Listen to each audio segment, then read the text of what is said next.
Yeah, bear with me a bit here, Mark, because we're going to get a bit into the weeds, but I promise you it is important. Nebraska in 1991 changed the way that it awards its electoral college votes. It has 5 of them, and it's changed it from being a winner-takes-all state to a kind of more proportional state. So we're going to throw a map up for you now, and you'll see that Nebraska has 3 main zones. So 2 of the state's 5 electoral college votes go to the winner. That's the outright. But then there are 3 others. The 3 colors that you can see on your map there, the green, which is the 3rd congressional district, the red, which is the 1st congressional district. Those 2 tend to both go Republican, but what we're going to look at is the bluey green on your map, which is the 2nd congressional district. That was won by Donald Trump in 2016, but it was won by Joe Biden in 2020 and has been won by Democrats before like Barack Obama. Now, Joe Biden won that congressional district by 6.5%, and it's averaging about that for Kamala Harris at the moment. So why is that important? Well, let me give you a hypothetical. Imagine that Kamala Harris does what Joe Biden was hoping to do and wins the northern blue wall, so Michigan, Wisconsin and Pennsylvania, but then say Donald Trump wins all the Sun Belt states, the swing states on the bottom of the country that are still up for grabs as well, including Arizona, Nevada, Georgia and North Carolina. Well, in that case, Kamala Harris would win the election with 270 electoral votes.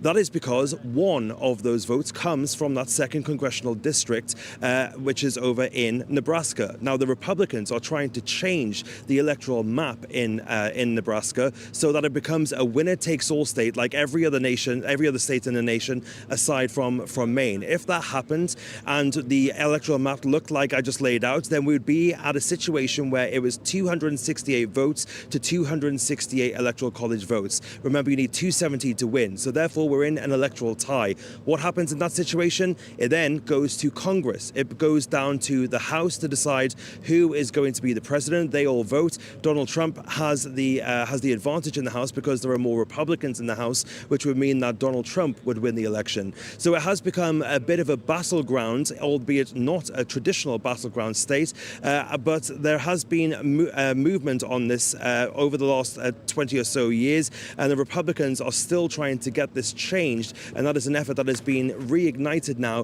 thanks to Donald Trump. If you want a bit of an idea of how seriously the Democrats are taking this, Kamala Harris's ad campaign, as well as Joe Biden before her, and the House race that's going on in the 2nd congressional district, so far they've spent a total of $15 million just in that one congressional district, which is mainly in the city of Omaha, Nebraska, a population of fewer than 500,000 people.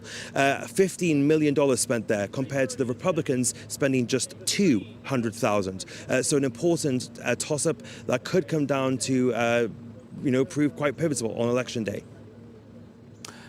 And what is the likelihood then, Fraser, of Nebraska changing the way that it gives out electoral college votes?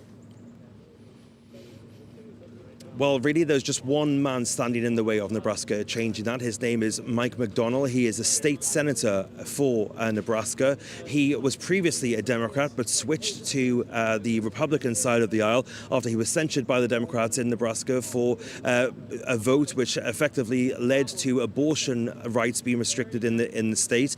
Since then, he has now moved to the Republican side, and it was his one single vote, which blocked this from being able to go through the state legislature there in Nebraska. The reason for that, he said it didn't seem fair was the main one, really. That's why he kiboshed it. But the main one, he says, that it really gives Omaha some national importance, which it certainly does. A lot of headlines are now swirling around this, especially since his single vote blocked this from becoming a reality. He also says that it brings money into the city. Remember that $15 million that I've just mentioned. And he also says that it makes the politicians work for the votes of people in Nebraska. Well, the Republicans are not happy about the fact that this Republican, one of their own, blocked this from happening. Donald Trump took to Truth Social, saying, unfortunately, a Democrat turned Republican state senator named Mike McDonald decided for no reason whatsoever to get in the way of a great Republican common sense victory. Just another grandstander. So not happy Donald Trump is, but arguably the Democrats will be on the opposite of that argument and elated that things are remaining the way they are as the status quo continues. Fraser Jackson, keep up the good work. Great to see you, sir. Fraser Jackson there, near the White House, as ever, keeping his finger on the pulse of US politics for us. And we will bring you all developments on the campaign as we get them in this special Zoom In every day. Stay with us.